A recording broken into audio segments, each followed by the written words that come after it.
Ustaz, bagaimana jika dalam berkeluarga itu diatur sama mertua sendiri, Ustaz?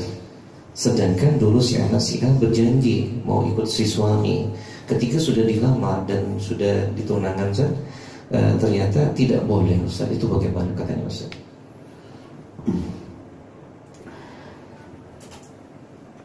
Kita ini harus tahu posisi masing-masing. Mertua harus tahu posisinya sebagai mertua. Artinya ketika Anda mengawinkan putri Anda dengan seorang lelaki yang sudah Anda restui, maka Anda sudah memasrahkan semuanya kepada si lelaki itu, suami anak Anda. Anda tidak berhak untuk mengatur, tapi Anda punya hak untuk memberi masukan, memberi nasihat. Karena Anda orang tua. Bukan berarti lepas dan lepas lah. Itu anak bukan keluar dari batu, bukan keluar dari langit. Itu dilahirkan dari orang tua. Itu anak mulai bayi, dididik, dipelihara, dicukupi sampai besar. Biaya, kasih sayang yang sudah banyak dikeluarkan oleh orang tua, itu harus berarti dan berharga. Anda berhak untuk memberi masukan, Anda berhak untuk memberi nasihat, tapi mengatur tidak. Mengatur tidak. Karena putri Anda sudah sepenuhnya tanggung jawab suaminya. Baik.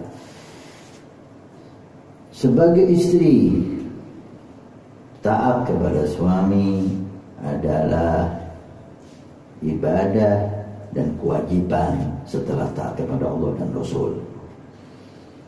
Berapa banyak hadis-hadis Nabi SAW yang menyatakan tentang hal itu. Cukup hadis satu ini, ridallah fi ridaz zawj. Untuk istri, ridhonya Allah, bukan surga, surga di bawah. Ini ridhonya Allah. Kalau orang dapat ridhonya Allah, dia akan dapat rahmat, barakah, inayah, maghfirah, surga, semuanya akan ikut. Ridhonya Allah bagi istri ada pada ridhonya suami. Artinya apa di sini? Seperti halnya ridhonya anak, ridhonya Allah bagi si anak ada pada ridhonya orang tua. Si anak ibadah sehebat apapun, amal soleh sehebat apapun, jika tidak mendapat ridho orang tua, maka tempatnya neraka. Karena suhtullah fi suhtul walidain, murkanya Allah ada pada murka orang tua. Orang tua murka, jangan diharap anak bisa dapat ridho dan surga. Demikian juga suami. Bagi istri, ridhonya Allah ada pada ridhonya suami. Istri ibadah sehebat apapun, jika suaminya murka kepadanya, neraka tempatnya.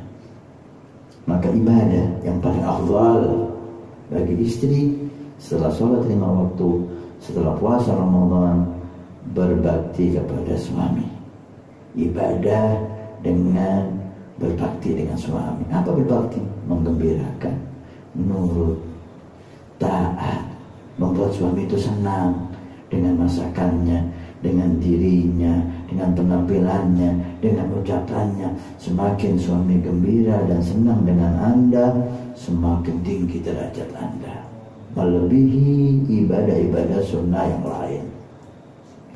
Sampai puasa sunnah pun tidak dapat izin suami, bisa maksiat nilainya.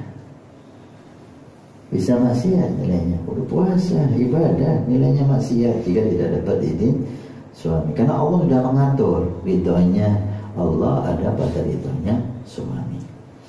Baik, ini bagi istri.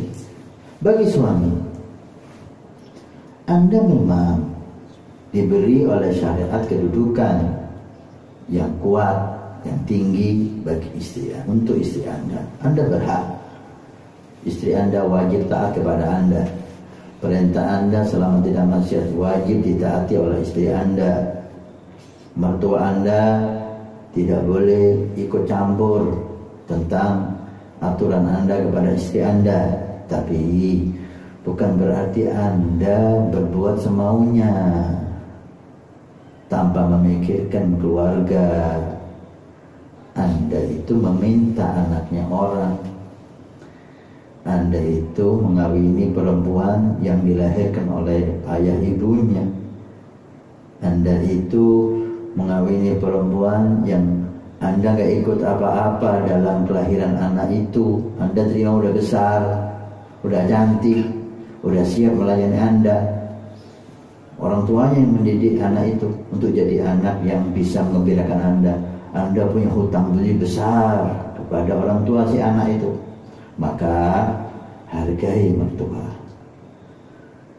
hormati mertua, cintai mertua. Walaupun Anda punya hak, tapi dengarkan salam mertua, dengarkan nasihat mertua. Tetap kendali di tangan Anda. Tetap istri harus lebih taat sama Anda. Tapi suami yang bijak tidak semaunya. Udah, kamu istri saya, terserah saya. Ini suami yang bodoh. Suami yang bijak bukan ngomong terserah saya. Ayo kita dengarkan kata orang tua kita. Dengarkan. Kalau itu baik, kenapa enggak Anda turut? Loh, janjinya gini Ustaz. Ternyata sekarang dia milih tinggal di rumah ibunya. Anda lihat kenapa? Apa alasannya? Apa untung ruginya? Ada teman-teman kita yang datang kepada kita karena dia disuruh tinggal di rumah mertuanya. Kemudian dia mengeluh, saya disuruh tinggal di sana, padahal saya ingin tinggal di sana, ini dan itu. Sabar dulu. Saya tanya, istri Anda gimana dengan Anda? Oh, istri saya Masya Allah taat, akhlak, baik. Ketika kamu di rumah mertua Anda itu menghormati kamu atau tidak? Masya Allah, mertua saya menghormati saya, tidak menuntut apa-apa. Saya pulang malam, saya nggak pulang, sibuk, tidak menuntut apa-apa. Saya terhormat di rumah. Kalau khalas, apa keberatan kamu nggak mau tinggal di rumah? Kamu udah punya rumah sendiri? Belum, Ustaz. Apa keberatan kamu untuk tinggal di rumah mertua? Istri kamu menghormati kamu di sana, mertua kamu cinta dan menghormati kamu di sana. Kamu belum bisa punya rumah sendiri, kan enak makan ikut mertua. Apa alasannya? Ini hal semacam ini kadang-kadang jiwa muda ya, kadang-kadang kurang bijak. Alhamdulillah dia ikut nasihat dan sekarang enak. Mudah-mudahan insya Allah sebentar lagi lebih enak lagi. Artinya ini loh, kita harus bijak. Orang tua harus bijak, tahu posisinya. Istri harus tahu posisinya, suami harus tahu posisinya. Jangan pakai ego. Pokoknya inilah, pokoknya ini itu bikin masalah. Harus saya dituruti ya, ini yang bikin masalah. Kita duduk yang enak, kita timbang, kita lihat, kemudian baru kita putuskan. Insya Allah. Ini ada lanjutan lagi nih Ustaz. Sedangkan sang suami tidak dibolehkan bekerja sama mertua katanya Ustaz. Dan kata mertua cukup di rumah aja dan jaga istri dan mertuanya katanya Ustaz. Masalah tanggungan untuk istri dan ditanggung bapak mertua katanya Ustaz. Sedangkan saya sendiri ingin bekerja dan saya dinilai tidak bisa diatur oleh mertua. Nah ini bagaimana katanya Ustaz? Ini dari sumber wetan ya pertanyaan ini Ustaz. Kalau itu benar, ada perlu orang ketiga ya. Jangan Anda yang menyelesaikan ini. Perlu orang ketiga yang ikut membantu ngomong mertua Anda. Memang secara zahir perlakuan mertua ini melampaui batas. Ini tidak mendidik. Anak disuruh di rumah jaga istri sama mertua. Iya kalau mertuanya nanti hidup terus, kaya terus. Kalau orang mertuanya mati jatuh miskin, anak belum bisa kerja. Nah, suami itu dikatakan gawamun nisa, kerja itu ibadah. Salah, tapi jangan Anda yang membantah.